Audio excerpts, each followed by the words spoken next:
Hello and welcome to Cartoonist Kayfabe. My name is Jim Rugg. I'm Ed Piscor. Before we dive into today's video, I want to remind everybody that we do have a Cartoonist Kayfabe Patreon, brand new for the new year. Join up there and you can watch all of our videos early. You get a little bit of extra access to us, and you can beat the kayfabe effect by knowing what books we're going to cover before we actually make it live to the general pop. So we appreciate everybody that's joined in there so far, and we invite you to take that next step with us. Also, a reminder that we are working cartoonists. The way we keep the lights on is by selling books. So we appreciate it if you pick up our books in your local bookstore or comic book shop.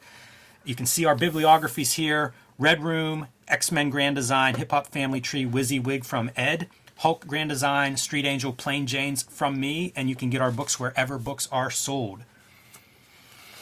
So today we are going to look at Wizard number 51. Continuing our Wizard coverage, this is November 1995. So our history of comics through the 90s with Wizard as our guide. And man, right off the bat, this digital painting stuff, whenever it starts off, boy, a lot of people, I guess, got on board, and we've joked about it before. Like, this is what you put your tracing paper over, and put the ink line in there. They forgot the black layer, Ed.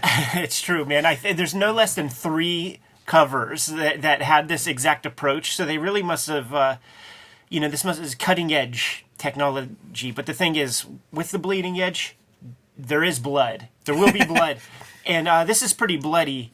We'll get more into it because I believe this is from the Fleer cards that were by the Kuberts, including Joe. Yes. And let's just save it for that. But lest you forget, this is fucking garbage. The other thing, if you do cutting edge, it is going to age. Yeah. So, 2 years later or something probably is when this started to feel a little bit old. But it does give you a snapshot, I think, from a technology standpoint of where we are. I was here. I was buying these. It was shitty as fuck to me then. I thought it was just garbage.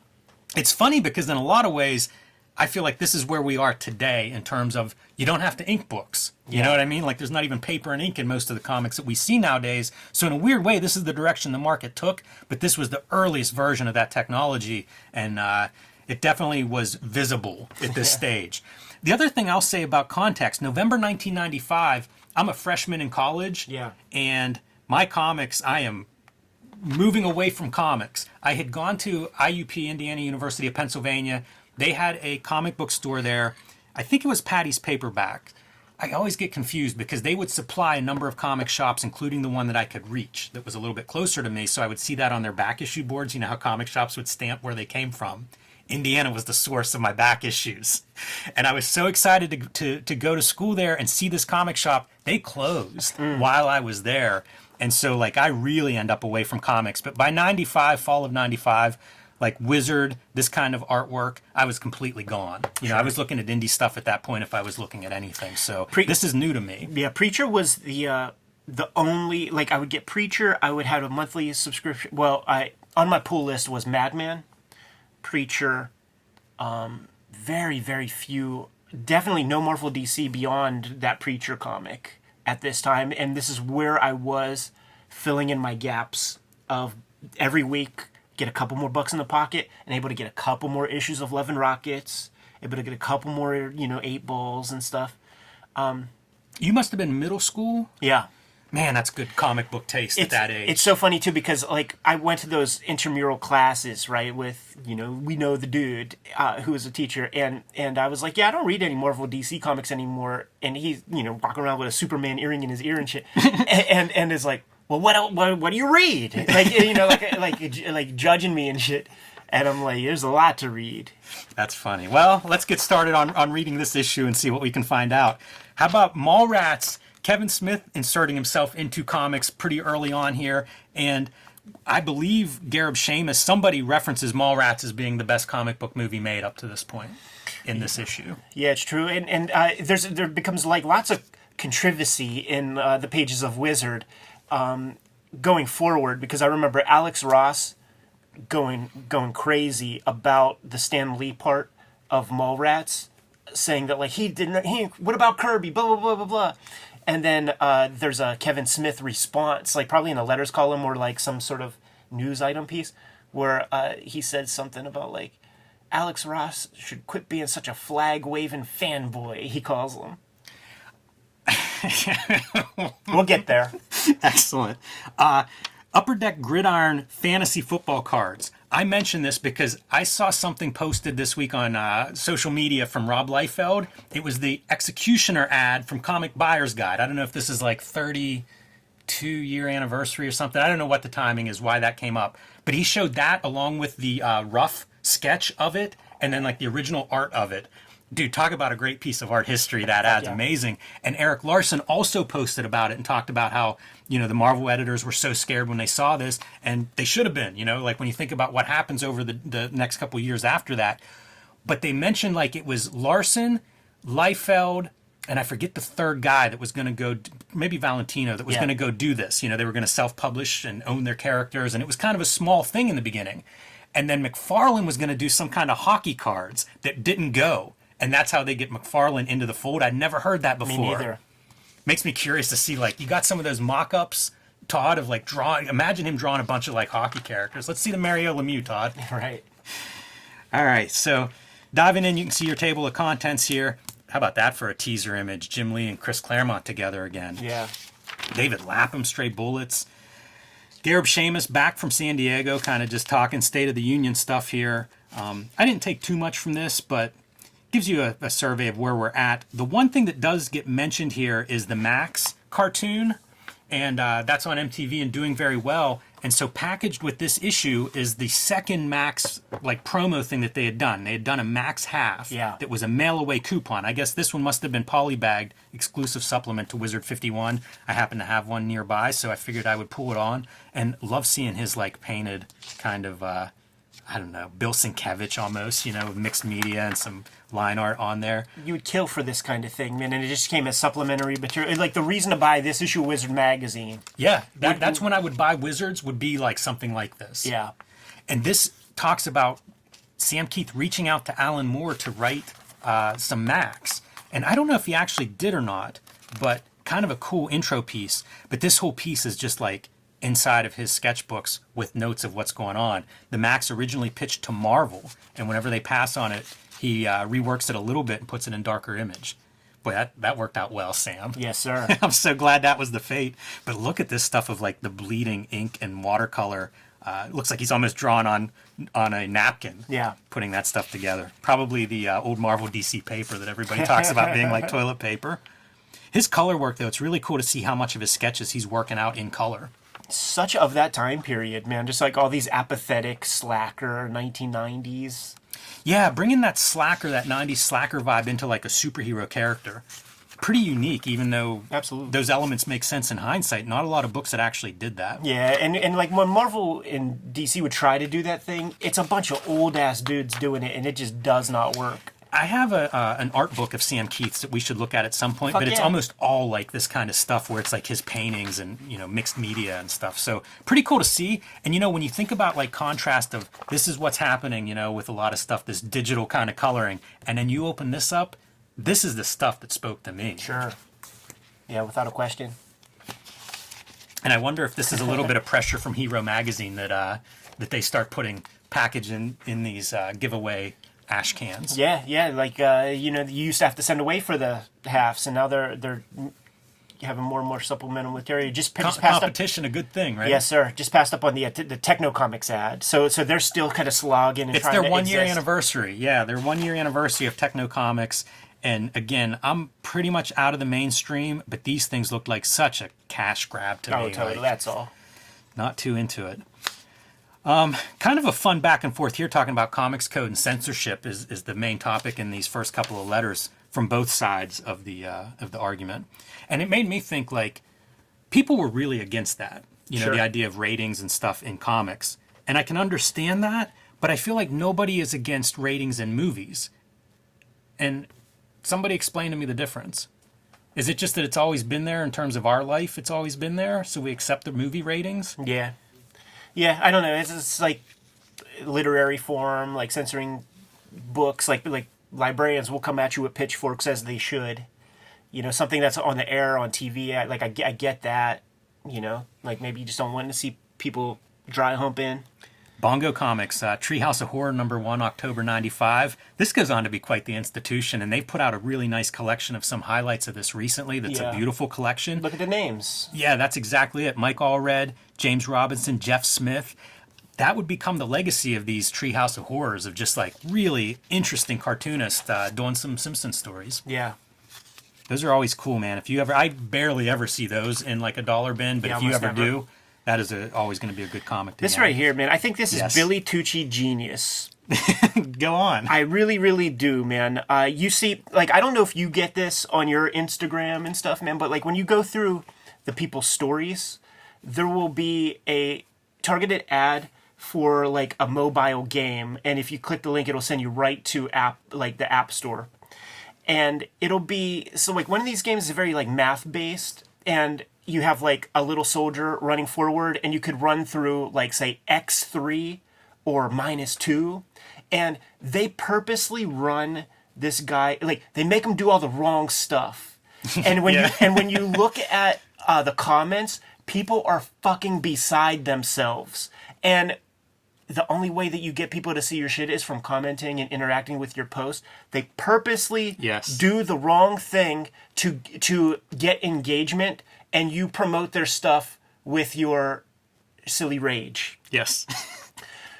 We have comics that got some outrage, and it becomes the biggest selling one, and re-gooses the number.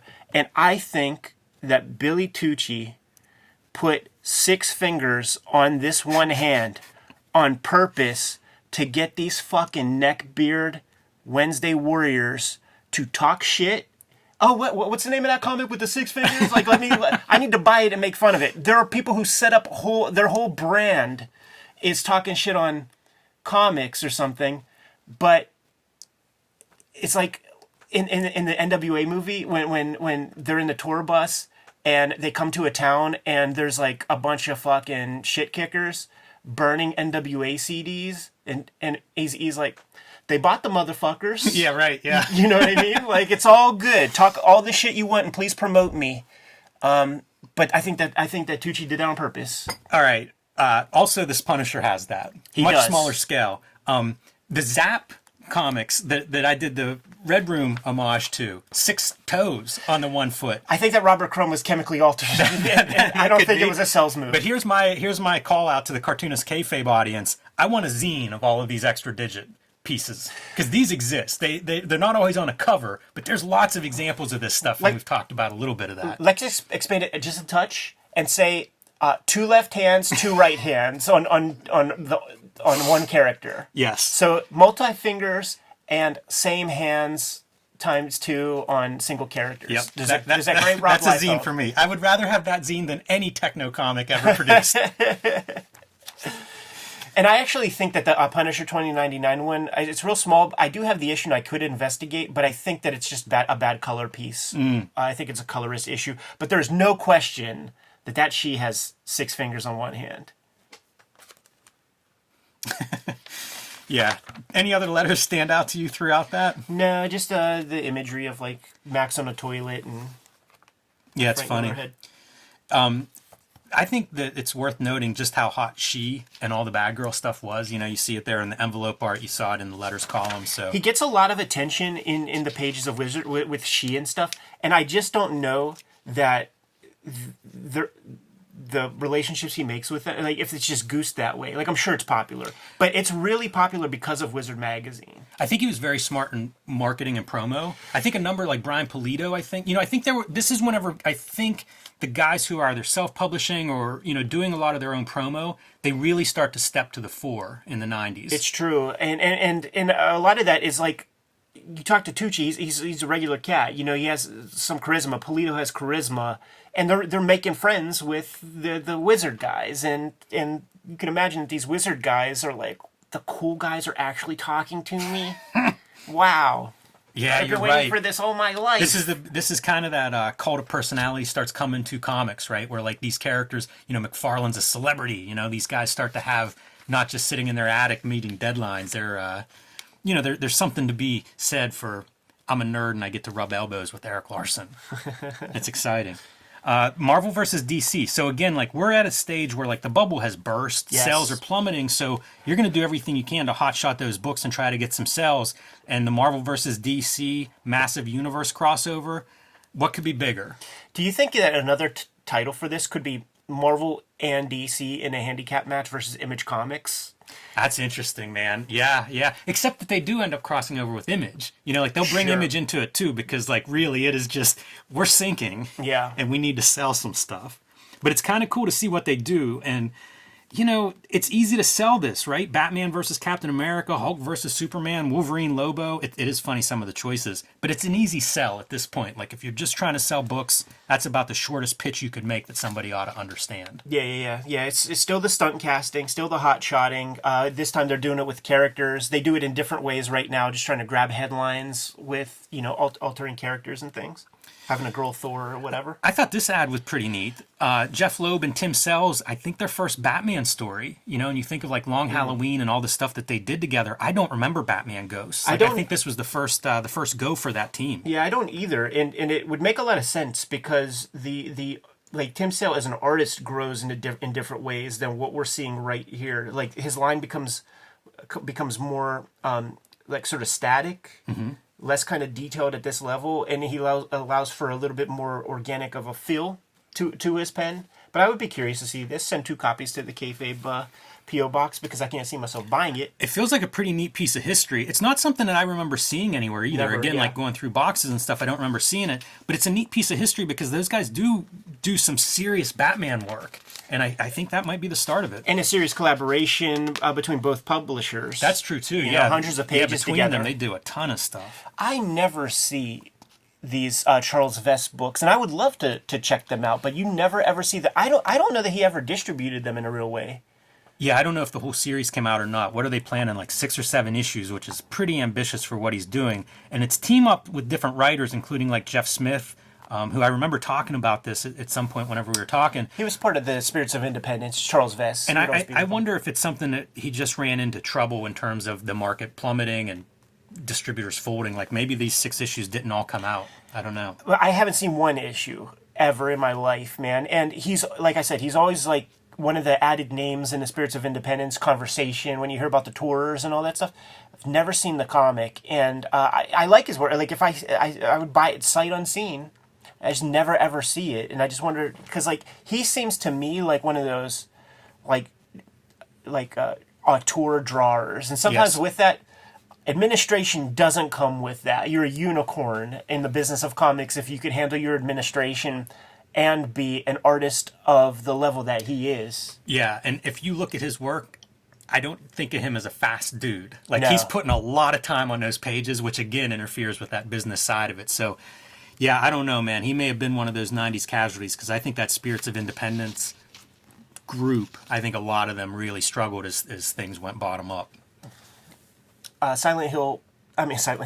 Sin City Silent Night Yes. is being promoted here. They're doing a little bit of, I don't know what you would call it, but they're selling you on something, and they're not giving you the full story in any way. Like, they're not talking about it being, 22 pages of splash pages.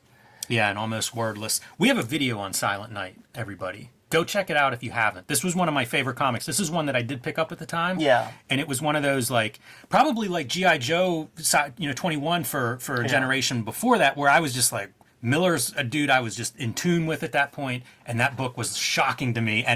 And you would see the mail. People either loved it or hated it. I was in the love it camp where, like, I finished it and went right back to the beginning, like, how does this work? There's something going on here that I don't see in other comics. What's he doing? It's magic. But I can see how somebody else would be like, I read that in 30 seconds. I want $4 back. Yeah, and I was sort of in that camp a little bit because I was still so young, and I got it for Christmas because it came out around that time. It's the first, like, sort of new Sin City that I got. Mm-hmm. Up to that point, that same Christmas, I got the hardcover for Big Fat Kill, which is a video we need to do sooner than later. And I had the trades of Dame to Kill For and the first Sin City, but never was like I just discovered comics shops around this time, and that was the first one I got. He used a brush. Yeah, that was my takeaway here. Yeah. Entire issue with a brush rather than pen and brush. Yeah. And it's, you notice it. I think it's cool. I think it's great. But I obviously I've come around with, like... You know what's funny is we talk so much about materials, and that brush was not something that I have noticed. Like, this was news to me reading this. So, yeah, it does make me want to... one more reason for me to dig it, pull it back out of the boxes, and give it another look. This is an issue of Wizard magazine that I bought, like, sort of at my sweet spot of, like, really, like, I'm getting no more toys, I'm getting no more video games, like, I am full on art supplies and comic books. So, like, this is one of those issues that I just like the back of my hand. I know it so well. Nimoy writes Primortals. I think he ends up, like, plotting it or co-plotting it with a writer. I didn't see the writer's name in here. Yeah. This is one of those articles where, like, part of the reason I get turned off on, like, a celebrity comic is for this kind of thing. Right. He's not even full on scripting it, and the other guy doesn't even get mentioned. Yeah, it's scummy. So it tells me one of two things. One, you just completely don't care about the comics maker, right, which is bad. Two, you don't even have the other guy lined up yet. This is just a total cash-in, which is also bad. Like, either one of those scenarios, I'm out. Here's what I will say about these Techno Comics and that Primortals. Certainly on the strength of Leonard Nimoy's name, that comic was in Suncoast videos across the country in every shopping mall.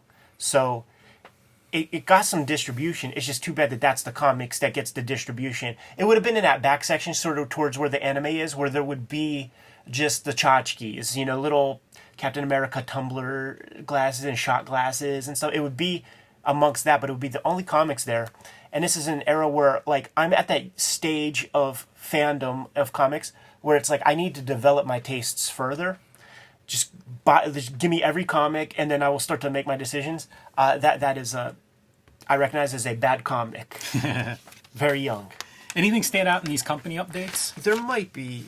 Let's just take a look. Yeah, I didn't pull anything from them, but once again, this image of this red dragon thing, like, I never see that comic, but you just know it's not as cool as that Bisley image. I have that comic, and it is not as cool as that image. Because you would just want all of that, like every page of that. Yeah, just cover artist. So easy to be on board. Yeah. Oh, the yes. Chinese Superman is what Azzarello describes it as. Fantagraphics is promoting issue 49 of Love and Rockets, and talking about the giant size, the double-sized issue 50 that's coming out. No mention that it's going to be the last issue. It's next year's big 50th issue is what they call it. But of course, it goes away, and the Bros get so much attention with issue 50. Around this time, the Anti-Gravity Room TV show was on Sci-Fi Channel, and they would go to Fantagraphics quite often. Gary Groth is on several episodes, and there was an episode where the Bros were on it, talking about the 50th issue, showing it off, doing a little retrospective, and both of them were like, well, where were you guys the past 48 issues? Like, if as many people who came to us to express their sorrow that we're stopping would have bought the book, we would keep fucking making the book. You know what's real crazy, dude? Is there at least probably like issue like 12 or 13 of like the new magazine? So it's like, yeah, we're almost there. Like they have, it's like 50 issues of volume 1, 20 issues of volume 2, I think 10 of 3. We're up to like 13 or so of this volume 4. Yeah, they're getting up there, man. Yeah, and those that volume 3, like those are 100-page books. It is, yeah. Each dude doing 50 pages or something. Note in here, Chris Ware's Acme Novelty Library won 5 Harvey Awards. Yes, this is that era also, man, where the Trinity. It would be Chris Ware would stack them up. Dan Clowes would stack them up, and you couldn't ignore their names because they would just be winning everything, and like when you see those names at that level, it's like you got to check it out. Hepcats. I don't have much to say about Hepcats. See prior videos for that. That's one of those alternative books that would get lumped in, with the indie self-published books, but it just never really spoke to me. If you can't be with the one you love the one you're with. Wendy Pini exhibit talks about some ElfQuest originals being shown. So early days of, say, putting your originals out into a gallery setting and selling them, like apparently it was a very successful show for her and for that artwork. So kind of cool watching the build-up of original art starting to be, accepted. And Wizard Chronicles a lot of that, auctions whenever they go up and stuff. It's kind of neat to watch that rise. And man, think of all the people that were getting in on the early days of original art trade. I don't think you know this, man, but we know a couple who have a very successful relationship, very long-standing 20-plus year relationship, have kids and stuff, a kid, and they met each other on an ElfQuest website, like a fan site in the 90s. Wow. That's how they connected. Wow. Yeah. So there you go, Wendy. Well done. Like creating love out there. They know them. Like they're That's awesome. Yeah, they know them because the people we know are at a high level, and we often get asked, when are you guys going to do ElfQuest? But I have issue 1 of the magazine, a reprint, and we'll do that sooner than later. I'm interested in that. That is not a series that I have read, but I recognize it. I mean, it's one of those pillars of like the early direct market. It's one of the great creator-owned books that has, permeated through so many iterations of what you can do with creator ownership. So I would like to look at that at some point. Love the Industrial Gothic ad just because I'm a Ted McKeever fan, so kind of cool to see that. And calls to mind amputee love. Is it an amputee or are the legs bent? I don't know. I don't remember Industrial Gothic. I remember I read it at the time, but it's been a long time. Maybe I need to track those down and give it a reread. The horrorist is David Lloyd art, V for Vendetta. Yeah. So I usually like his art whenever it pops up. So check this out. Hendrix Hits Comics and Voodoo Child. I have this, and one of the books that I'm maybe working on is a biography. So I pulled this off the shelf last week and started reading it because I'm interested in how people handle biographies. This was such a timely article for me because Will Eisner's connected to this. Both the writer and the artist, Bill Sienkiewicz, talks about interacting with Will Eisner in terms of feedback on the art and the story structure for this book. So I'm interested to check this one out. Probably a video we'll record, I'll recommend next week. But it's a kitchen sink publication, over 100 pages of Bill Sienkiewicz painted artwork. Pretty cool. He was in Pittsburgh, and somebody gave him a blank white guitar body. He said, "Could you draw a Hendrix on this thing, man?" And I stood over Bill Sienkiewicz's shoulder while he's drawing this thing without putting any guidelines down with pencil or anything, using a Sharpie, doing a nearly photorealistic portrait of Jimi Hendrix. I don't remember him looking at anything, but he's putting down Sharpie real thick and going whoosh, yeah, and blending fucking Sharpie and stuff, and I'm just watching this Hendrix come out of his head onto a fucking guitar body, and it was one of the most unbelievable experiences I had in my life of watching somebody draw. It's I have 2. I have him and there's Joe Kubert and there's Neil Adams. There's 3. Seeing those guys draw and just fucking being mind blown. That's so cool. See, here's another example of that original art being auctioned. The a mad auction site. I think that's Sotheby's too. Is where that's heading. So kind of cool to see them. 4 to 7 G's, man. Shouts to Uncle Jeff Darrow, connected with Andrew Vax to do some more comic book stuff. Jeff has been connected with Vax forever. I think maybe Andrew is a Chicago dude, and Jeff would have been going to school out there, lived there for quite some time. But this image is so arresting. It's a cover to one of those. Is it, what the hell's the story called? Leave It to Chance or something like that. Look, Cross. Yeah, and with a subtitle of Another Chance. But those are heroines track marks drawn by Jeff Darrow. So you know that there's going to be a lot, and you know they're going to be sort of well referenced and all that shit. Yeah, it's cool. Vax, by the way, Vax is on that Anti-Gravity Room as well, and he's got the patch on the eye, and is just very hard-boiled looking character.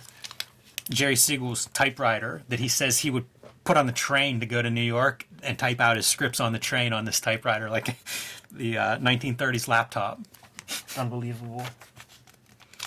All right. So first article, Quiet on the Set. Yeah, I mean, you could keep going. I was going to say I did not read this. Yeah. These are voice actors talking about the X-Men cartoon. Yeah, which what I will say is we did a video where we got a book from Abrams that is kind of like a retrospective behind the scenes. You get to see process art and stuff of the X-Men animated series. And what I will say also is that animated series was highly influential on me as a kid at this very time.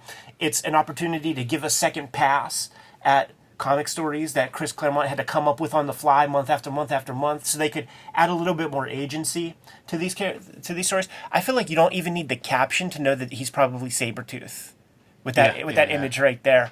That's a great photo. So the cartoon is near and dear to my heart. Having that second pass to do these stories added so much value. Like the cartoon series, the story wise. It might be better than the comic stories as they were, because you try to make sense of Mr. Sinister. Like, I did the X-Men Grand Design comic, right? So it's like, all right, we're up to Mr. Sinister. There is no indication of why he's doing anything bad. Like of why not the mutant massacre. What's that? Inferno. There's like no reason. Explain at all. You have to like kayfabe it, and it has to be retrospective. Look, man, if you're born with the last name Sinister, what else can you do? Right. Yeah, that cartoon, I think, is there's a generation that brought a lot of people into comics. I know a lot of creators that talk about that with reverence, and I'm sure a lot of fans.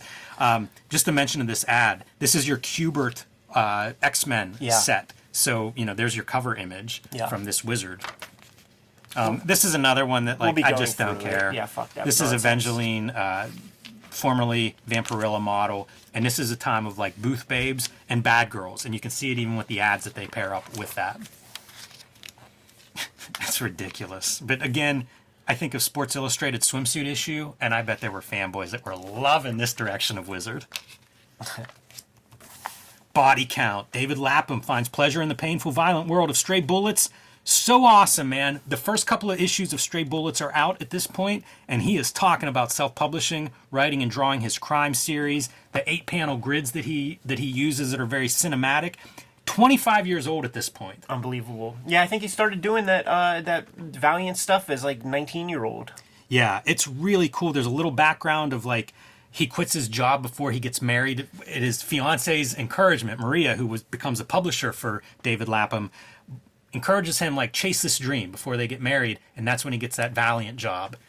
Yeah, he was a layout artist for a newspaper, which I don't exactly know what that means. Like, are you drawing just like little spot illustrations throughout the thing? You're literally putting ads on it. This was a common thing, like, because I was doing design then, and I had fellow students that would do this as like a moonlighting gig.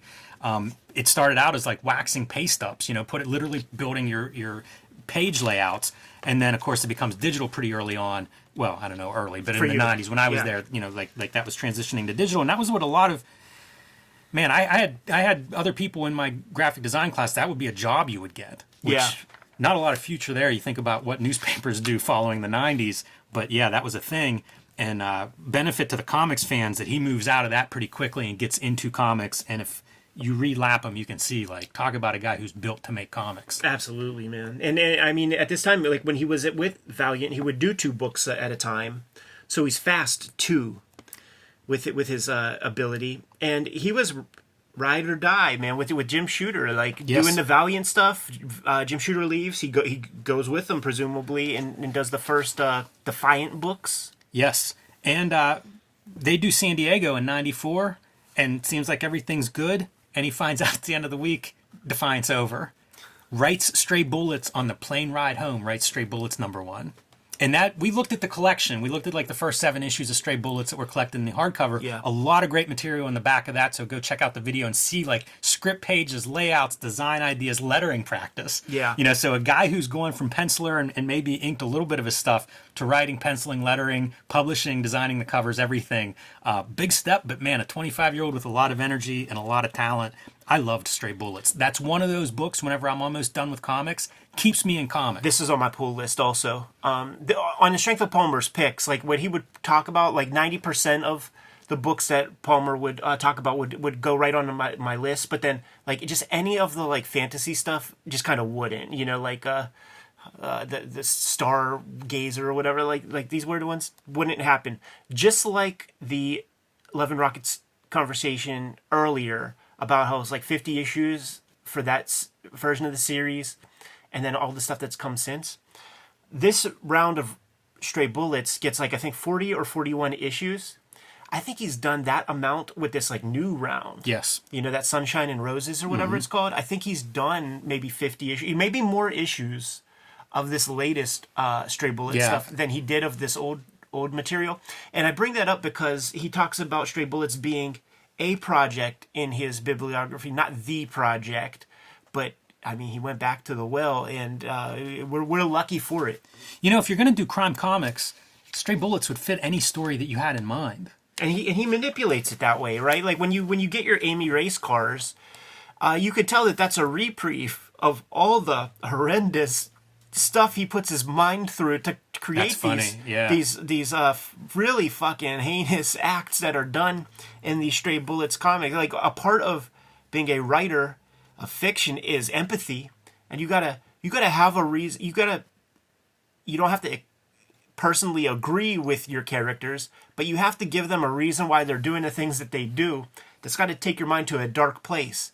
So I feel like it's like every 10 issues or something, he would give himself that Amy race car futuristic to just palate cleanser, unicorn chaser, man, to just have fun, draw some bombast before you go back into the heinous shit. Do you think you set up a still life for this and just kind of trace it off? I would. I don't know. I say. I mean, it would make sense to me. You know, like he does so many things well. All those different settings, like he'll have these stories that take place in people's apartments and like parties and stuff, or in people's houses, and they look like real houses. They look like real apartments. It's really great how much he does. Comparisons to Frank Miller in here a couple times in Sin City, which makes sense. You know, he talks about Daredevil, Frank Miller's Daredevil, as being sort of like a crime comic, even though it had a superhero in the lead. So pretty interesting to think of this in Sin City. And I was thinking like the third one for me is Paul Grist's Kane, which was self-published, black and white crime comic. It might have been a year or two after this that it starts. It's going to get its coverage in Wizard. Excellent. That's how like I discovered Kane for sure. But it's really awesome to see like crime comics coming back. And he even says like, you know, it's flattering to be compared to that, but who cares if there are two crime comics? There are 80,000 superhero books. Oh, totally. And he's right. Like, it really was like, I feel like a lot of these guys enjoyed that crime genre, and suddenly it was viable after Sin City. Yeah, I mean, I feel like we have the influence of Tarantino to thank for priming the pump in pop culture again, for that kind of hardcore storytelling, and these guys were there to sort of to benefit from it. There are Stray Bullets' giant influence on the Red Room stuff in terms of construction, because young Dave Lapham was a disciple of Jim Shooter. Every issue is somebody's first issue. So it's very important for him to make every issue a complete experience. And he says that, I'm introducing new characters, blah, blah, blah. And then over time, you're going to see them start to converge. And he says that here, but when I read this as a kid, I just took that as like there's going to be like new characters in every issue. Every issue is going to start fresh. When you read Stray Bullets, it clearly becomes, it's Virginia Applejack is very important to him, and then Orson and Beth and the cokehead brunette chick. I always forget her name, or maybe she's Beth. And then they all converge, and it becomes their comic. Yes. But that takes time, and you can't take it from me, man. Like trying to like do a fresh story every issue. Now you're creating complete fresh characters, complete fresh world. You might have like this engine where everybody can like fit in, but it takes too much time.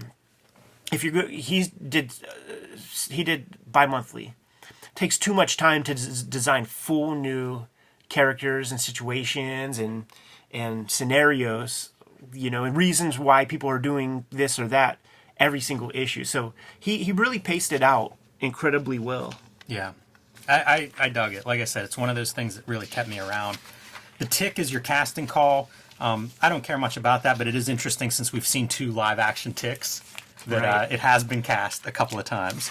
First look, Witchblade. This is a one-pager introducing this Mark Silvestri's Witchblade. I really think this changed Silvestri's trajectory. Absolutely. Cyberforce was not well regarded. Like, it wasn't much. was- People didn't hold that book up as like, this is an awesome image book. You could not even find it. Witchblade changed everything for, I think, Silvestri and Top Cow. The story's being told with our Wizard coverage. Like, listen to all the Wizard episodes, and we're not talking much, and the things that he's doing are just, there's nothing there. But like, this comes out, it becomes a thing, and then Darkness comes out, it becomes a thing, and then it becomes a more sexy brand. Yes, sexy's a good word like, for it. It creates a situation where Marvel will now do a crossover with your characters. Michael Turner's name here in the article, right? Like, he does this, he does Tomb Raider. Fathom. Yeah, becomes like a very hot artist. And that was the other thing, is like, these guys, as they had their studios, they start to need the break guys. Like, they need guys that are going to show up and become stars and celebrated. And I think Michael Turner's one of the guys that probably is the front of that pack, especially for Top Cow. Here's the example. The Exhibit A to go along with that. If you watch that Image Revolution documentary, when the image frictions begin, and they're probably already starting because Rob has Maximum Press. It was Rob Liefeld calling Top Cow, "Can I speak to Michael Turner?" And this is paraphrased, but almost in quotes. Mark Silvestri picks it up and says, "Do you know who this is? This is Mark motherfucking Silvestri. Quit poaching my guys." Because Rob will do that. Like Rob will grab a Stephen Platt and give you 3 times what you're making at Marvel.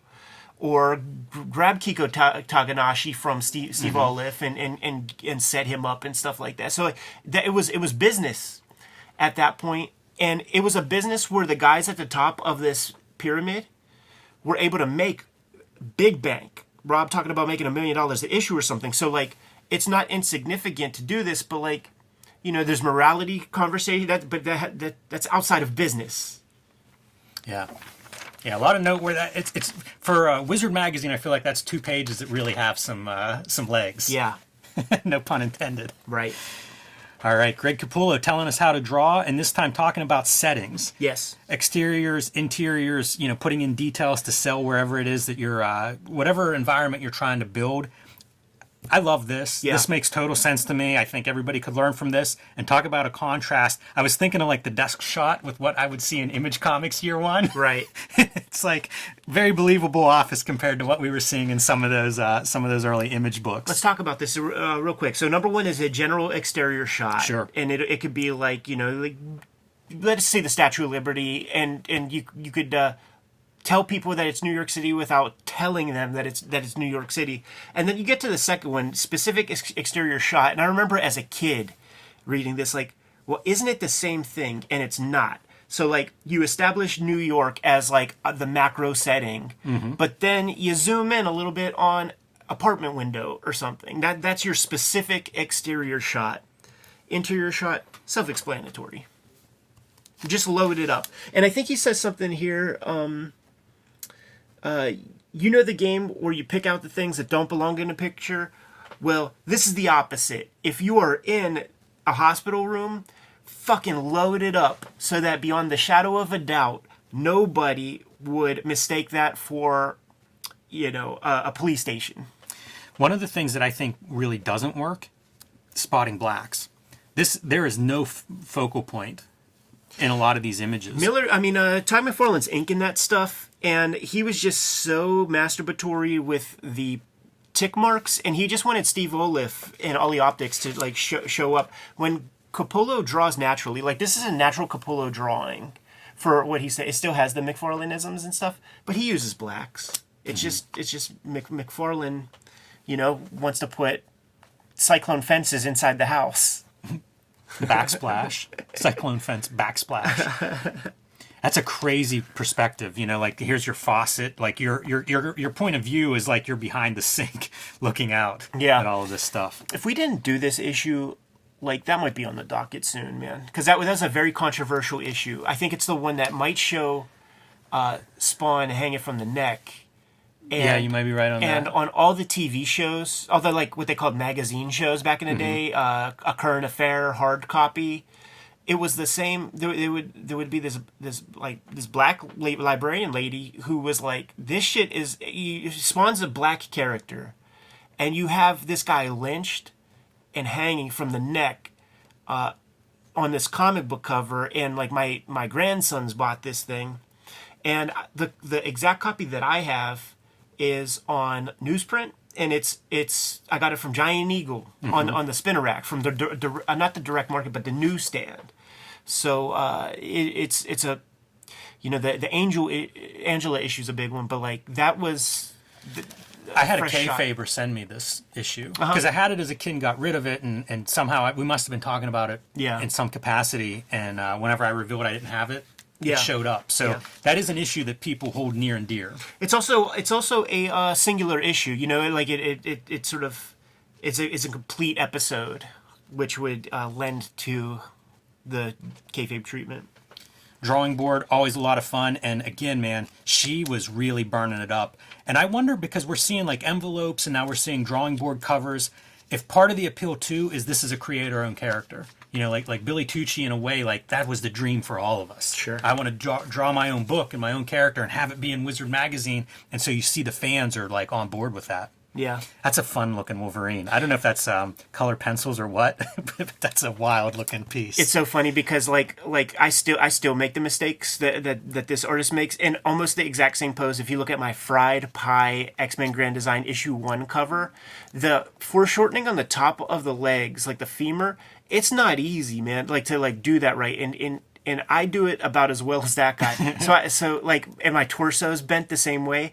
Man, it's weird how drawing works, where you pencil something and you're like, okay, this is right. And you ink it because you think it's right, but then you look at it again and you're like, what the fuck? What is wrong with my brain? Yeah. And then, of course, you got to call out Scott Kurtz, the cartoonist from PvP. Oh, yeah, that's right. Has a piece of fan art right here. Captain Amazing, which might even be his own character as far as I know. Yeah, it could be. Goes on for a long run with Image, but also the webcomic, you know, what spawns that Image series. Yeah. Homemade Heroes, always fun to see people mocking up these characters, kitting them together with all kinds of stuff. Kind of fun. I like that Wizard would foster that kind of creativity. Yeah. Because it reminds me a little bit of what we see on Cartoonist Kayfabe, where it's like the audience is a bunch of creators. Absolutely. You know, and where their creativity goes may vary, but, you know, give them a platform for that. You know, it'll certainly engender some good content, goodwill, and some interesting results. And think about it. We have envelope art, we have letters column, we have the toy thing, we have the cover art thing. So it's a lot of ways to get people's addresses. That's right, with too. When you're running a magazine, like that's a big part of the game. Very true. You gotta be able to show something to an advertiser to get them on board for. So the Kubert Brothers, two of Marvel's top artists at this time, post Image Exodus. Yeah. And they're drawing big books, man. Wolverine and X-Men. Yeah, what's funny is issue 38 is the second issue of Wizard I bought, and this is the cover.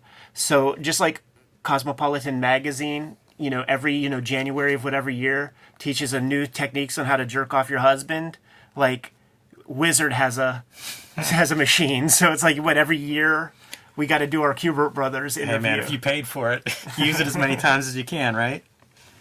So you get a little background on them being the son of Joe Kubert, of course, going through the Kubert School. They both started in different directions and ended up back at the Kubert School in comics.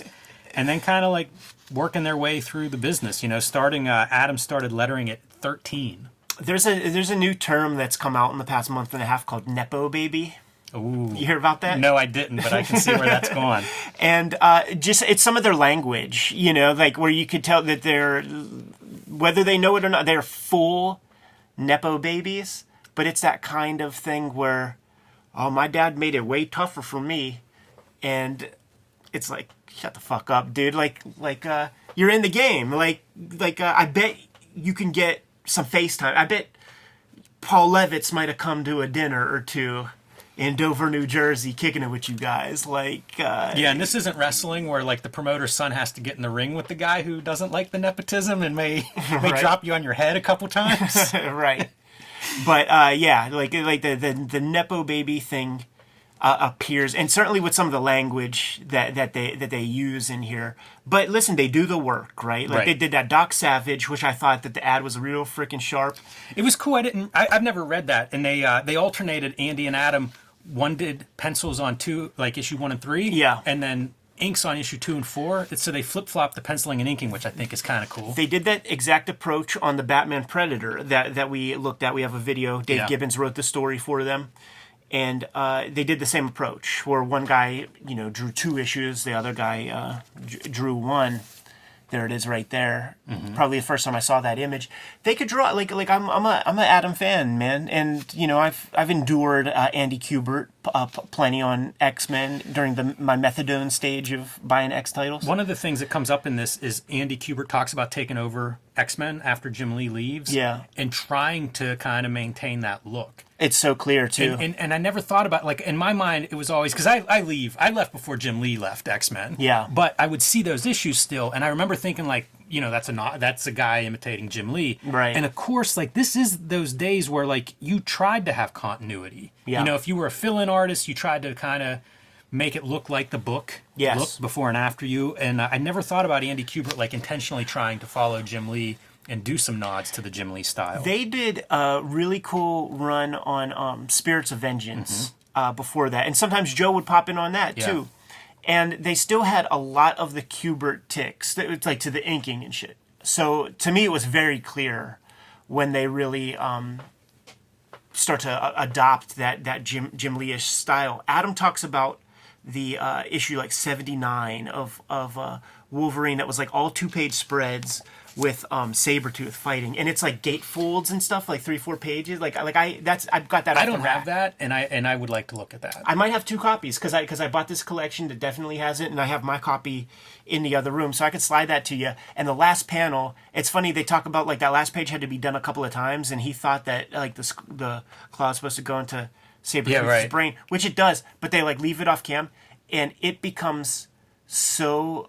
It's unreadable. So, like, I wonder if they, like, blew up a Xerox. Like, there's something real fucked up about the end of that and the way the next issue starts off that you could tell, like, that there was a clear editorial last-minute thing that had to be done because it's fucked up. If you come across it, man, let's do an episode on it because I've never seen it and I'd be curious. I quit Wolverine, like, around 75. Like, I had all the Wolverines up to, like, 75, and that's about when I walk away. And it's right about when Adam comes on. Like, on 75. When the claws go away, he's the guy that draws it. And in fact, my parents, they were so sweet, man. They would go get those, like, $1 certificate frames at the Dollar Tree. I drew that image of like Wolverine on his knees looking up at the bone claws, and like my parents like bought frames. Now? Yeah, he absolutely was. and my parents like bought a frame and like framed that little drawing and stuff. But they're really promoting these cards. Like we're still on cards, and we made fun lightly about the cover with like this digital painting bullshit. Now it's time to fucking lean in hard because there are about 30 pen and ink Joe Kubert images that got fucking obliterated by this process. And Kayfabers, is there a way to see these images? Do people buy them? And is it on Comic Art Fans? I want to see them. The brothers said that Joe is like, fuck this bullshit. I don't know these characters. I could give 2 shits about characters. I'm in business. Just give me 30 of them. And whatever ones. So Andy and Adam gave him the ones that they did not want to draw. But he drew a Weapon X. First off, how could you not want to draw Weapon X? Ain't that the truth? And what does a Joe Kubert pen and ink Weapon X drawing look like? I want to see it. Yep, definitely. Also a Shatterstar. And they said that he drew the Shatterstar, and they were like, he's not 40, Dad, he's 18. And then reading that, I'm like, oh, really? Because like, there's not one. Let's look at that one Rob Liefeld cover with Sauron, like where he's fighting Sauron. He's got fucking 500 Ian lines. McKellen wrinkles on the face, man. There's no 18. Like he's never looked 18. Tell me that ain't hard as fuck, dude. It's such a great juggernaut. It's amazing. The whole setup, man. Wolverine up on a bar stool, like on a table. Like the lighting is sick. Yeah, it's really cool looking. The attitude in Wolverine's I would pose. see Adam Kubert whenever I read that Hulk series. He has a big run in Hulk, and I liked his work. So it's kind of neat to see this. I don't know that like either of those guys hit a height or hit an issue, and it could have been me that I'd just aged out. Yeah, that really was like one of my pantheon kind of issues, and it kind of bums me out because I think they both had that capability, and maybe they didn't. It just wasn't what I was into at that point. Yeah, Adam's my guy. That looks really sharp. And that's a very diplomatic thing to say, Jimmy. But like these guys, it's that nature abhors a vacuum thing. So at this level, like, they're benefiting from those high heights established by Claremont and Jim Lee and all those guys. So it's like drawing versions of Kayfabe and Nicieze and Scott Jobdale kind of dudes who just get plugged in and just run with it. But you know, I actually have a fondness for both of their works. And one of the things that I will say about this is that the Kubert Bros, for those cards, they turned in just pencils. So, interesting. I didn't realize that. And good luck trying to tell which one did which, you know. But you think about Andy's legacy, and he did like that origin story for Wolverine. That's just pencil. He did that 1602 or whatever it's called. That's just pencil. And you know, he has experience doing just these plain pencil comics, and this might be the first time that he professionally gets paid to just do a tight pencil thing that had no intentions of being inked. I feel like they're imitating not the Kubert brothers, but the coloring, like the Hildebrand brothers. Remember those guys? Yeah. And they came out just before. Big influence. Yeah. All right. I don't have too much to say about this. This is a gathering at Ralph. You know what? I'm more interested in Ralph Macchio's backyard, the editor, where this is taking place. All of these creators are getting together for a couple days. Got that in-ground pool, man? Yeah, man. Looks it looks pretty good. He's got a nice the setup. White picket fence here in the background. But this is a 3-day get-together of Avengers creators who Bob Harris is co-writing. Bob Harris would become editor-in-chief at Marvel, but he was the ex-editor at the time at their, you know, the heights. I didn't realize that he would have been doing this, but it's just, you know, the creators getting together and plotting out like the next year of Avengers, and I don't know, man. Not much here for me, and a lot of the stuff they talk about isn't even in here. It's sort of like hinted at, like, oh, we've got some big storylines coming up. So I think there's a lot to talk about, and it's, you know how sometimes like the stuff to talk about is like what's not in the mix here. These guys are fucking fanboys, and it was just recently, man. Mark Miller, like Nemesis comics are coming back out or whatever, like the stuff that he did with McNiven, being reprinted or he's making a deal, something, right? And he puts out something on Facebook because like I never read that, and he's like, yeah, you know, with Nemesis, the idea was, okay, you take a guy who is a billionaire vigilante. How would the cops bring this dude in? And just like that sentence, 2 sentences, I'm like, I'm on board. Like I'm gonna have to check that out. Nobody does that better than Mark Miller. These guys are no Mark Millers. They're the opposite. They are fucking clowns. And can you imagine, Jimmy, you and I, we get together, man. You get to the studio, the table's all ready to go. We're ready for business. We can plug in and get busy immediately. These guys are fucking schmacking off. And have fun at your pool party, guys, because guess what? Like, I'm talking to the photos right here. Uh-huh. Guess what's going to happen? Jim Lee and Rob Liefeld are coming and are putting all you dudes out of work because you're sitting around fucking being fanboys. Like, the stuff they're talking about in here is fanboy nonsense. And, you know, you got Mark Grunwald, like, famous fanboys. Like, in the mix here, Jim Lee and Rob Liefeld are coming, and you guys are going to be doing everything you can to try to sabotage that and make these books successful so you don't need the image guys. But have fun at your pool party because it's done. Here's the other thing that's not here, Ed. No artists. Right. You're making comics. You've got a dozen people here having fun in the pool, Boogie Nights style, and no representation of the visual side of this. Which they do to this very day. They have their little writer retreats, man, where they're planning out, you know, the year's books. There's the X people and the Spider people. Never any artists invited to that. And I think some of this can segue really tidily into our Jim Lee, Chris Claremont conversation when we get to that point. But this is clown shit. This is douchebaggery amongst these dudes, and no fucking surprise that that Marvel's going to try something else because it's not here. Look at how uninspired this stuff is too. Like, maybe after The Crossing, we ought to have The Rebuilding. Like, maybe we ought to have The Generic. Like, it just, you've got a dozen guys, and The Crossing and The Rebuilding are the best titles you can come up with. Who's that appealing to? And also, it says less than nothing. And also, like, it says creatively bankrupt. Like, you know, in the dictionary, or creativity by committee. comics by committee, and here's your committee.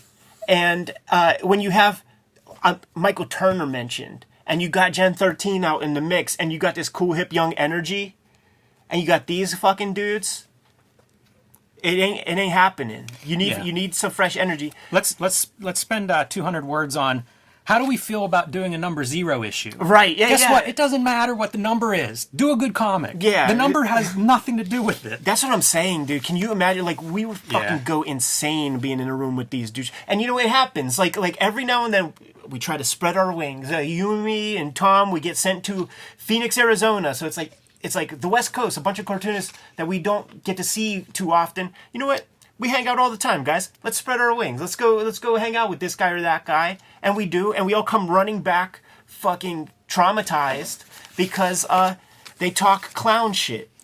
They're fanboys, dude. I often think, like, for how much, like, there are big continuity crossover kind of things, like, I'm surprised there's not a writer's room kind of build that works. Yeah. This is so much the opposite of, like, is. it feels like they're not getting any work done. None. And, man, if you came out of, like, the crossing and the rebuilding, I feel like everybody's fired. We're getting a new writer's room if that's the best we can come up with. Send us to that room with those dudes, and we will have them lockstep. They will be the disciples of Cartoonist Kayfabe and do our biddings, man. Because first off, you could alpha dog all those cats, and get them to impress you. Even okay, you're Marvel, right? You're getting some promo in Wizard. It's going to be 3 photographs of dudes. Pasty dudes in their shorts jumping in a swimming pool. Yeah. What are we trying to sell here? Right. How about 3 pages of Avengers art? Like, what the heck? Yeah. Who thinks this is a good idea?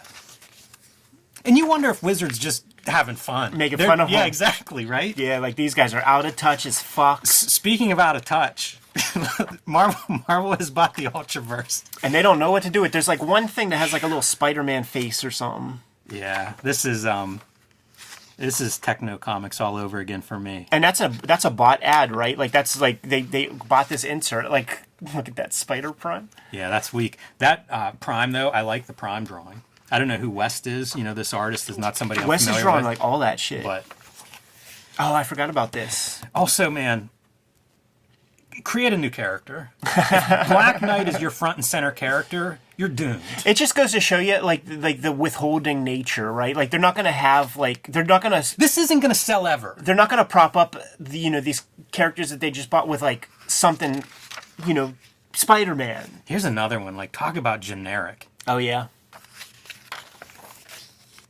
Yeah, it's unbelievable trash. All right. Dynamic duo. Jim Lee gets inside the head of legendary writer Chris Claremont. This is kind of neat because it's by Jim Lee. Yeah, he conducts the interview. Yeah, so I like that. And I had always assumed there was some friction with those guys when Claremont left X-Men, so it's kind of cool to see them like talking shop and at least getting along here. I don't know how much stuff. I don't know what you pulled out of this, if there's some standout stuff for you, but it's interesting to me because we talk about some of these people who, okay, you've been a jobber for 10 or 15 years, and now you go do your image book, and it doesn't make sense because like your skill set isn't necessarily building a new universe or a new world, and I feel like there's some of that whenever Claremont is talking Huntsman and also Superior 7, where it's kind of Sovereign 7, where it's kind of like, I don't know, man. I don't get the world in either of these. So for me, there's a lot to pull.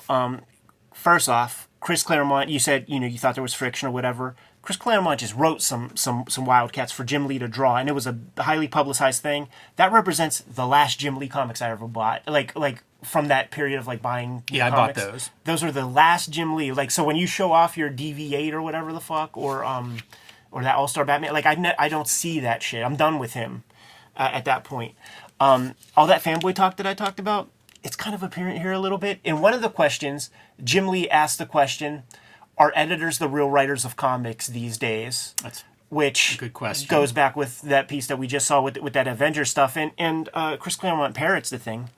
Talks about the pitfalls of work for hire, which was his whole career.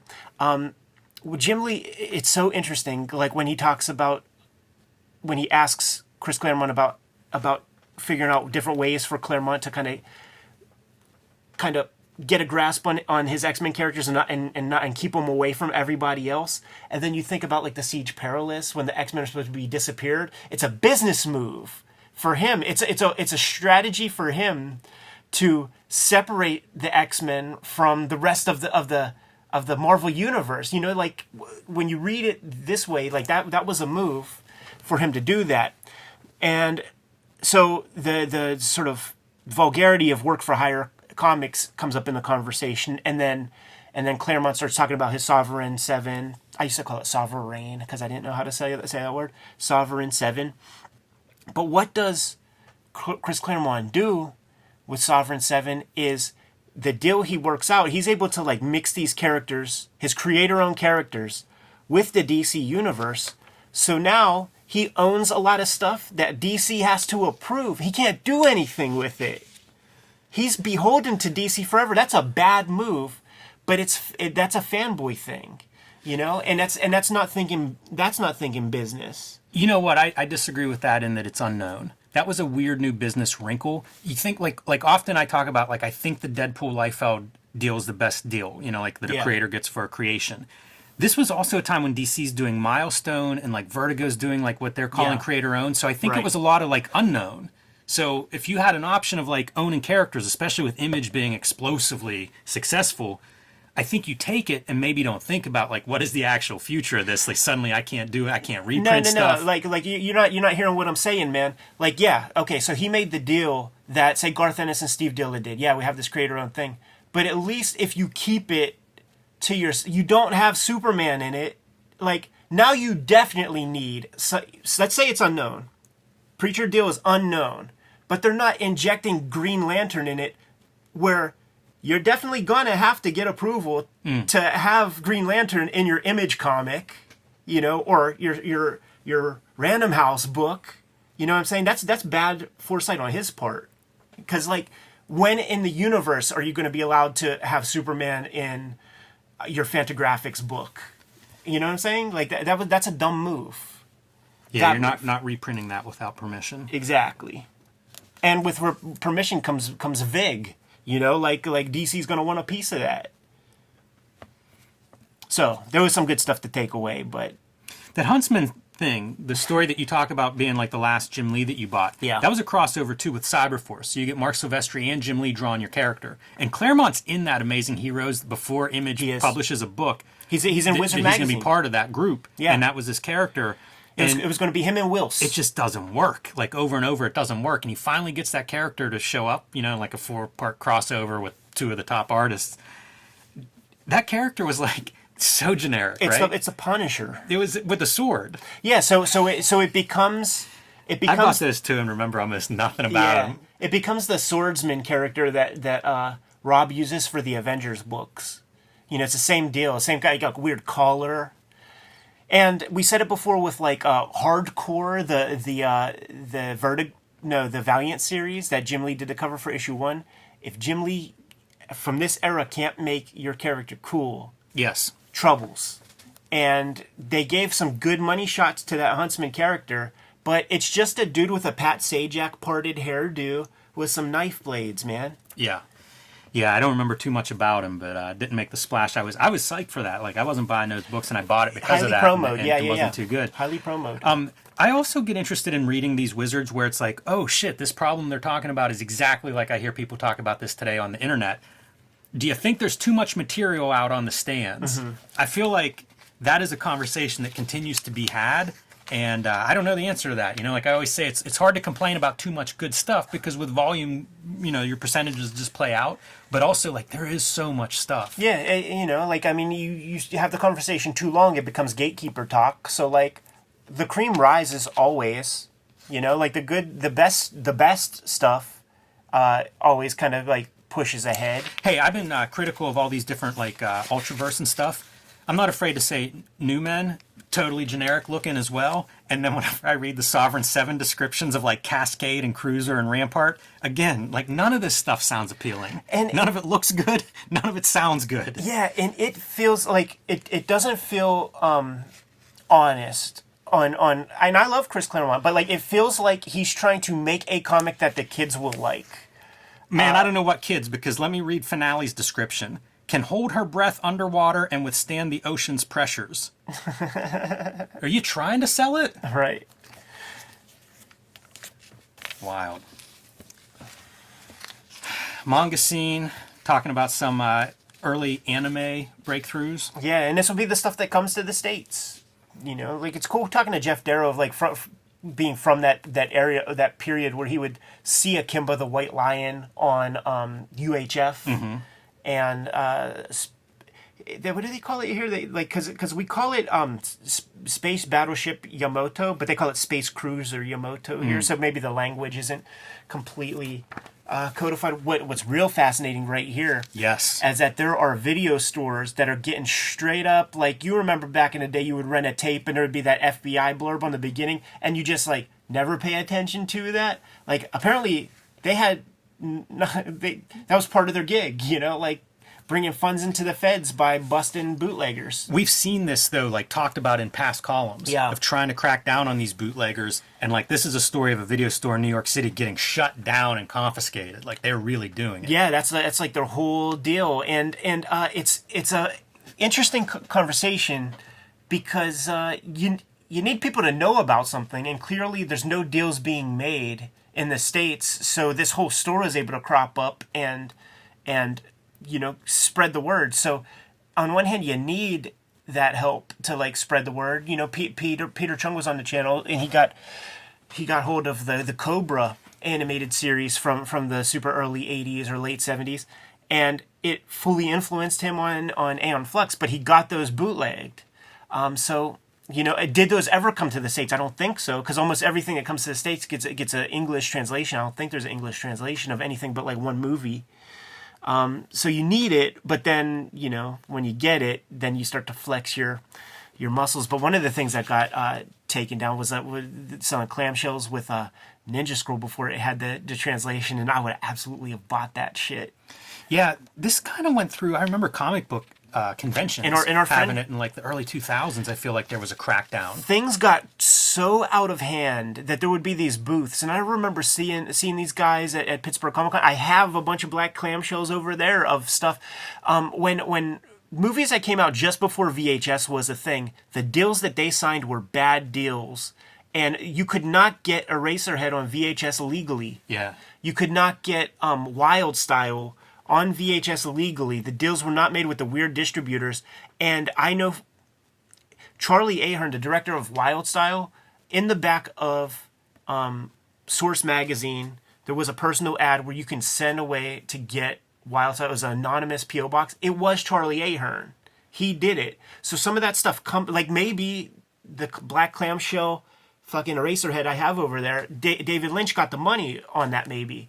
But guys sort of getting too wild with it, man. And during our friendship, like you and me, dudes were selling, like, R. Kelly sex tapes and shit with somebody who's presumably 14. Like, they got these tapes, and it's like, what the fuck world are we living in right now where you guys are just getting in no trouble, having all this kind of stuff? And I think a lot of that was an inspiration for the feds to, like, bust them, is, like, having shit like that where they're like, I got to see, like, what other tapes you fucking assholes have. This is so important to me, man. I got this. I still have this on tape. I still have this on tape. This Black Magic M66 is probably the most kind of cogent Masamune Shirow. Interesting. It's 1 hour, like, so you could tell. But if it's $14.95, you're getting like an hour or half hour. But it's from, like, the comic. It's the most, like, you could understand it so easy. Got both of the Devilmans, the Go Nagai shits. That is a Faust cover. I mean, 100%. Yeah. This logo, this manga video logo, Yeah. if you erase the video, there were magazine-sized tank girls that collected Hewlett Tank Girl. That was, like, the logo. That's and cool. it was called manga. It makes me want to, like, get out and scan it and really look if that's the exact same logo, like, if they're connected. I think it probably was that company.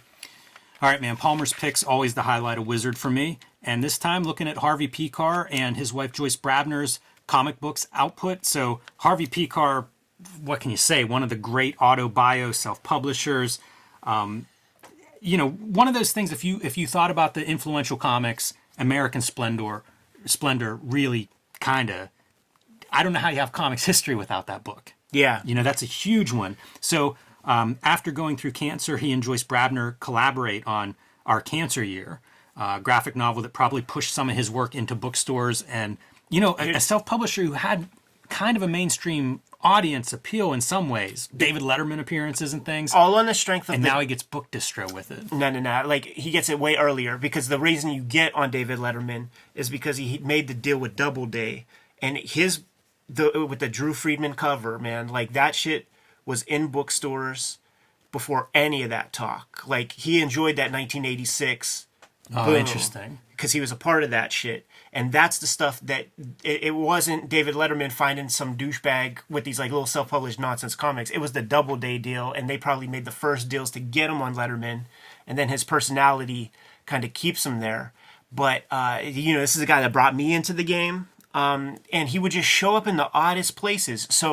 So Comic Book Confidential, first time I ever saw the dude, and he was reading one of the Crumb stories. So you know that it just looks good and all that. So he's on my mind that way. And then this might be the second time that I see his stuff. Well, no, Comic Book Confidential. Then I see that Doubleday book with the Drew Friedman cover in the stores when I'm looking for comics. I see this. And then some years later, and I get these things, you know, that's Joe Zabel, Gary Dumm, yeah, you know, Windfall maybe, and I think that's supposed is Windfall, yeah, and I think that's supposed to be Dave Letterman. Really? Those guys are a little rough. I like them, but they're a little rough. So then, you know, I start picking up the Dark Horse stuff because it's easier to get, easier to find, and things. And then my parents, like my dad, would do like a lot of travel, and not go anywhere because, like, you know, you accrue frequent flyer miles, but he would never like take my mom on a trip. They just weren't those kind of people.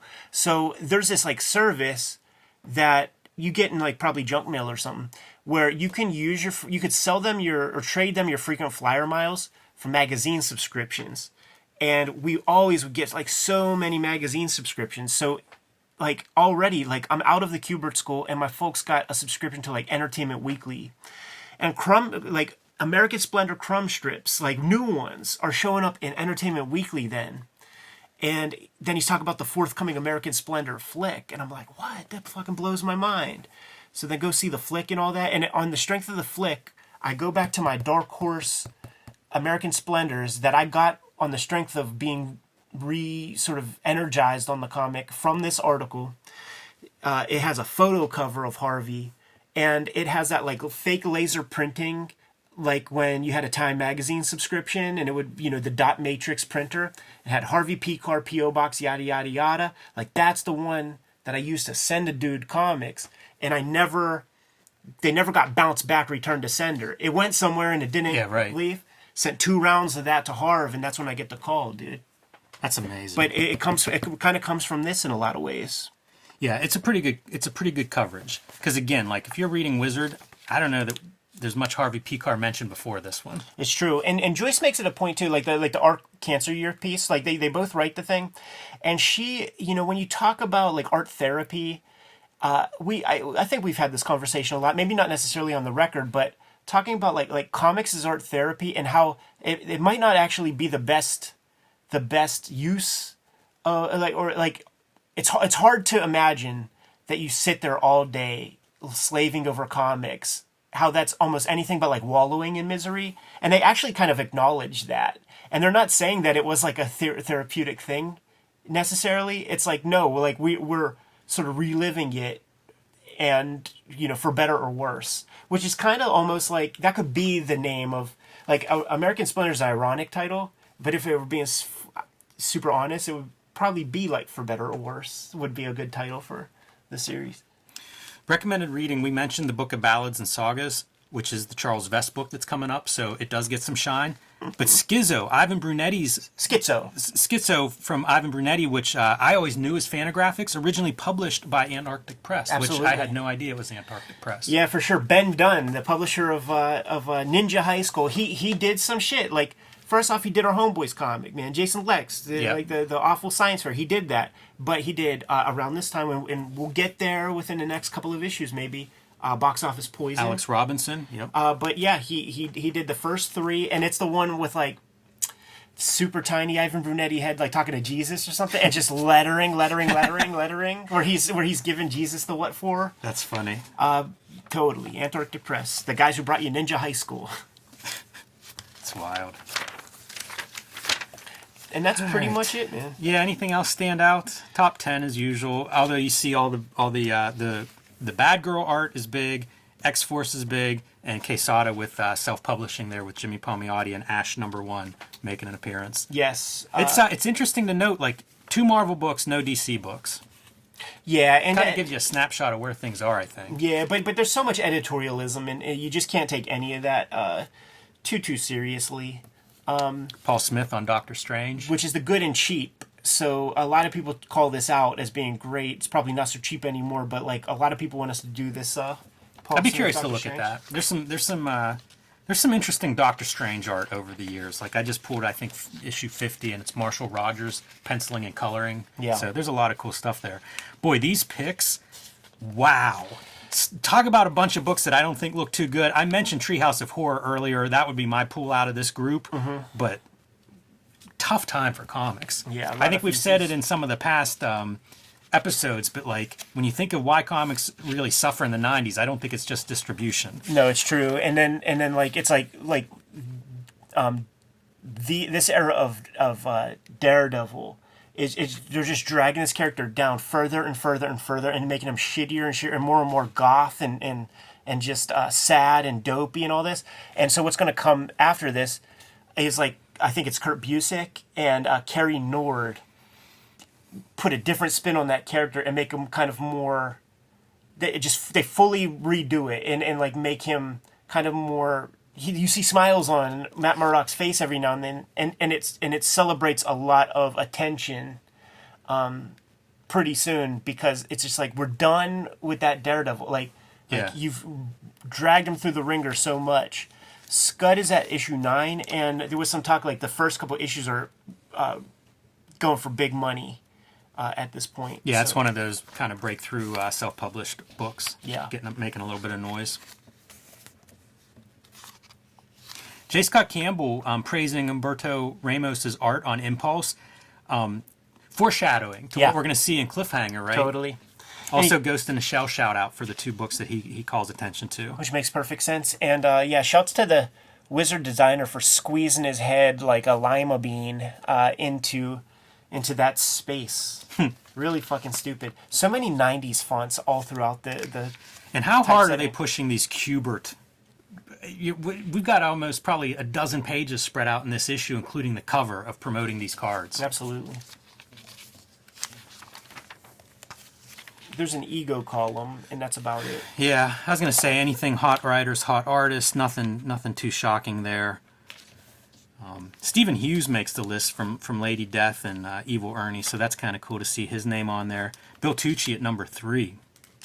He must buy some fruit baskets for the Wizard offices on a daily basis or something. Top 100, the only non-Marvel stuff I see. Spawn 36 is coming in at number 3.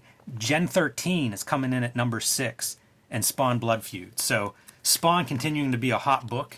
Yeah. And Gen 13, the other breakout at the time from Image that really seemed to connect with readers or buyers. Yes, and like the little spot illustration that was along with that top 100 was Joe Madureira really getting into his own with X-Men. All right, Ego. It's funny, I had no idea this column ran as long as it did. Yeah, me neither. Because again, like I was pretty checked out by this point. But he had asked people to write about some stuff, what they didn't want to see in comics, and talking about their comic book stores and what makes them love their comic book stores. So, overwhelming response. I think he was giving away some signed stuff. And this is just a list of people who have sent stuff in, and I think he might have pulled 3 people randomly for who gets to win prizes. Variant covers, no-go, crossovers, all right once in a while, but kind of a lukewarm response. Bringing new characters is something that people wanted, so, and don't kill Spawn, which I think is just taking shots at some of the gimmicks that the big 2 were doing at the time. Right. And then pretty straightforward people describing just good comic book stores, friendly service, helpful. well stocked. Yeah, Todd is done. I feel like if this ain't the last Ego column, maybe within the next month or two he's done, because he doesn't write anything. It's just he has his own letters column in the pages of Wizard. Movie coverage moved to the back of the book. Yeah, love it. And Tom Lyle is your Wizard profile, and pretty straightforward. I didn't pull anything out of there. He likes Eric Clapton a lot. G.I. Rambot. Got several copies of that. That was one of his early efforts. Wow.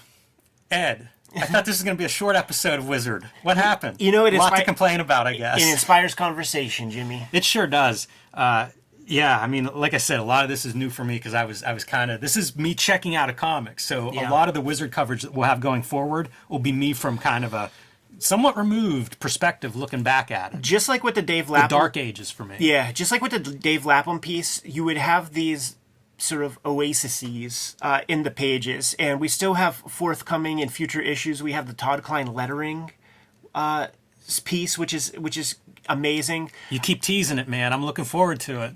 Greg Capullo might have a couple more, but he's going to tag team Adam Warren into the mix. I look forward to that. That sounds good to me. And then, your mileage may vary, but it was a very cool kind of tutorial to see done. You see Randy Bowen take Super Sculpey to a final Boba Fett sculpture that is just fucking amazing. In the midst of all the feces and stuff, I think maybe Scott McDaniel starts to get like a regular feature where he's doing like his Scott McCloud. Oh, okay. I always do that. He's going to have a regular feature where he's doing his guy, like talking about a new wing of comics. Sometimes it's manga. I find it interesting, and I don't know what future issues are going to be like, but there's not a lot in this issue. There's you know really what not. I mean? Like there's very little in terms of content, and even the ads. Because we criticize ads, it makes me conscious of how many ads are we looking at.